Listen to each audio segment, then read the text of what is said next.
अम्बेडकरवाद हरबंस लाल बघेल जी का ये किताब है दोस्तों। और इसमें चैप्टर नंबर 8 क्रांति, बगावत, विद्रोह, आज़ादी, बराबरी, धर्मनिरपेक्ष, इंसाफ, सच्चाई, शांति, लोकतंत्र, समाजवाद तथा विज्ञान का नाम अम्बेडकर है। डॉक्टर भीमराव अम्बेडकर को एक वैज्ञानिक साइंटिस्ट माना जाता रहा है और भविष्य में भी उनको एक वैज्ञानिक के तौर पर याद किया जाता रहेगा, क्योंकि वो सामाजिक, आर्थिक, नैतिक, शैक्षणिक, राजनीतिक और धार्मिक समस्याओं को एक वैज्ञानिक के तौर पर देखते थे और वो हर समस्या का हल भी स्थायी तौर पर वैज्ञानिक ढंग से के साथ ही करना चाहते थे और करते थे। वो सदियों पुरानी समस्याओं का हल वैज्ञानिक ढंग के साथ और अपनी दुर्दशा के साथ आने वाली सदियों के लिए स्थायी रूप से करते थे और करना चाहते थे। इस हकीकत से कोई भी इनकार नहीं कर सकता है कि कार्ल मार्क्स ने यूरोप या जर्मनी के सदियों से सोए हुए मजदूरों को तथा मेहनतकशों को जागृत कर दिया था, जिसकी वजह से यूरोप और जर्मनी के पूंजीपतियों और जागीरदारों और सरमाएदारों की नींद हराम हो गई थी। इसलिए कार्ल मार्क्स विश्व के मजदूरों का और मेहनतकशों का पूजनीय हीरो अर्थात नायक बन गया है। यहाँ एक बात जो बहुत ही ज़्यादा महत्वपूर्ण है तथा स्मरण योग्य है, वो यह है कि किसी सोए हुए इंसान को या किसी सोते हुए वर्ग क्लास को नींद से जगा देना तथा उसके खोए हुए अधिकारों का एहसास करवा देना कोई ज़्यादा मुश्किल या असंभव काम नहीं है। उसका मुख्य कारण ये है कि यूरोप या जर्मनी में पूंजीपति, जागीरदार, सरमाएदार तथा अमीरजादे अपनी मिलों में, अपने कारखानों में या फिर अपने अन्य निजी धंधों में जैसे खेतों, फार्मों तथा घरों में जो मजदूर मेहनत या मजदूरी करते थे या काम करते थे, उन मजदूरों को, उन मेहनतकशों को उनके मालिक का छू लेना या उसका सड़कों, गलियों, मोहल्लों, शहरों और गांव में घूमना फिरना, उठना बैठना तथा बस्तियों में घूमना फिरना, उठना बैठना या उनके अपने मालिक के घरों में आना जाना कोई जुर्म या अपराध नहीं माना जाता था और न ही आज माना जाता है और न ही उन पर उनके धर्म की ओर से या उनके धार्मिक ग्रंथों की ओर से किसी प्रकार की पाबंदी या किसी प्रकार के फतवे लगाए गए थे और न ही और न ही धार्मिक प्रवचन सुनने से मना किया जाता था और न ही उन्हें हथियार रखने की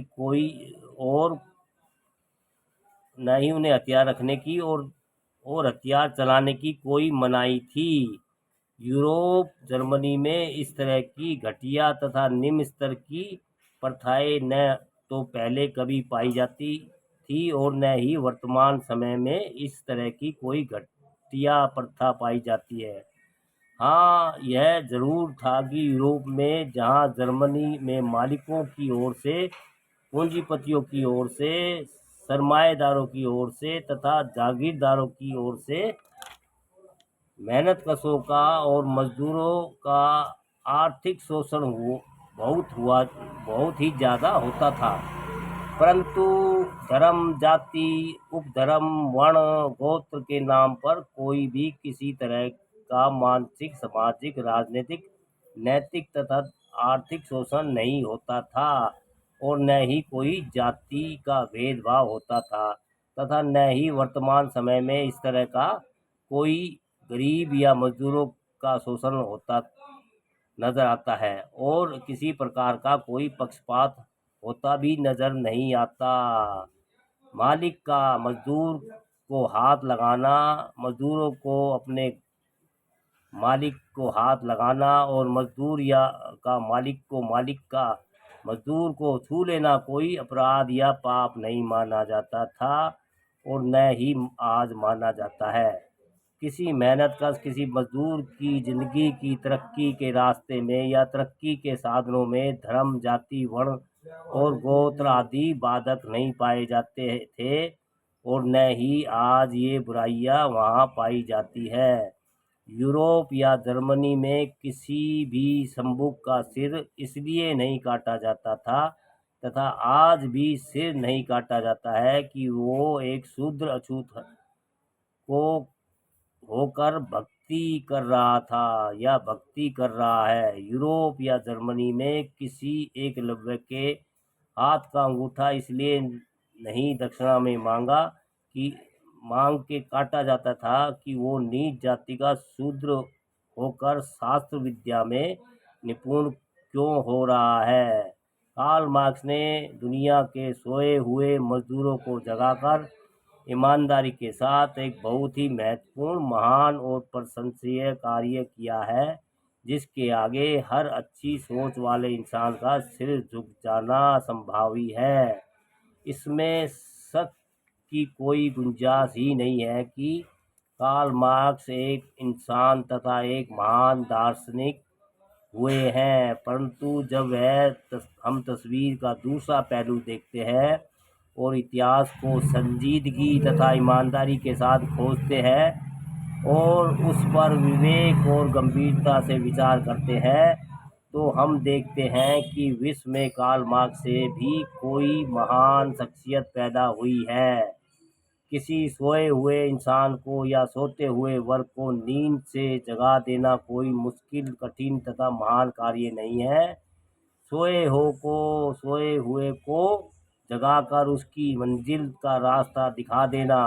कोई ज़्यादा महत्व नहीं रखता, पर सदियों से किसी मुर्दा हुए इंसान को या सदियों से मरी हुई कौम को, मुर्दा हुए कौम को जिंदा कर देना तथा उस कौम को या उस इंसान को राष्ट्रीय तथा अंतर्राष्ट्रीय समाज में एक समानता का सम्मानजनक स्थान दिलवा देना या प्राप्त करवा देना, ये वो कार्य है जो कि असंभव को संभव बनाना है या या कभी भी न होने वाली बात को कर दिखाना है। यह उस क्रांतिकारी महान शख्सियत का काम है, यह उस इंसान का काम है जिसका नाम इंडिया में और संपूर्ण विश्व में डॉक्टर भीमराव अंबेडकर के नाम से जाना जाता है। डॉक्टर अंबेडकर ने उस कौम में जन्म लिया था जिस कौम को ब्राह्मणवादी हिंदुओं ने अपने धर्म और धार्मिक शास्त्रों का सहारा देकर षड्यंत्र रचकर और अछूत करार देकर उस कौम को हर अधिकार से वंचित किया हुआ था। सिर्फ एक नाम अछूत दिया हुआ था। शूद्र, अछूत, दलित अपने हित के साथ समझौता करके किस्मत में लिखा है मानकर या पिछले जन्म का मिला फल समझकर जी मुर्दा हो चुके थे। अछूतों की हालत इतनी खराब, बदतर और दर्दनाक थी कि जिसका शब्दों में बयान करना मुश्किल ही नहीं बल्कि नामुमकिन भी है। दलित कौम पर या इंडिया के मूल निवासियों पर अछूत कहकर ब्राह्मणवादी विदेशी आर्यन हिंदुओं ने जो जबर, जोर, जुल्म और तशद्दुद किए हैं और कर रहे हैं वो यूरोप, जर्मनी या विश्व के किसी और इतिहास में या विश्व के किसी और समाज में कहीं भी पढ़ने, सुनने, देखने को नहीं मिलते। संक्षेप में यह कहा जा सकता है कि जिस महान शख्सियत ने इंडिया में दलित कौम को, जिसको हिंदू धर्म के वेदों, स्मृतियों, शास्त्रों और ग्रंथों में अछूत करार दिया गया था, उन्हें राष्ट्रीय और अंतर्राष्ट्रीय स्तर पर लाकर खड़ा कर देना, यह कार्य उस कार्य के समान है, या यह कार्य वो कार्य है जो सदियों से मुर्दा हुए इंसान की गली सड़ी लाश में जीवन, प्राण तथा जान फूंक देने के समान है।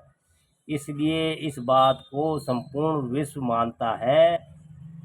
कि अगर कार्ल मार्क्स विश्व में मजदूरों का नायक हुआ है, तो डॉक्टर भीमराव अंबेडकर को इंडिया के और संपूर्ण विश्व के मजदूरों, शूद्रों, अछूतों, मेहनतकशों, शोषित, गरीब और दलित कौम का महानायक कहा जाता है तथा माना जाता है। अगर कार्ल मार्क्स ने गौतम बुद्ध द्वारा दिए हुए साम्यवाद, कम्युनिज्म को एक वैज्ञानिक रूप दिया है, तो डॉक्टर भीमराव अंबेडकर ने आने वाले समय की नब्ज को पहचानते हुए बुद्धिज्म, कार्ल मार्क्स, लेनिनवाद और लोकतंत्र को एक बहुत ही ईमानदार चिंतक विद्यार्थी की तरह इसे एक आधुनिक, नया और लोकतांत्रिक, समाजवादी और वैज्ञानिक रूप देकर संवारा है, और इसको ही अम्बेडकरवाद, अम्बेडकरिज्म कहा जाता है। दोस्तों, अम्बेडकरवाद हरबंस लाल भगत जी का पुस्तक है। अगर आपको हमारा वीडियो अच्छा लगता है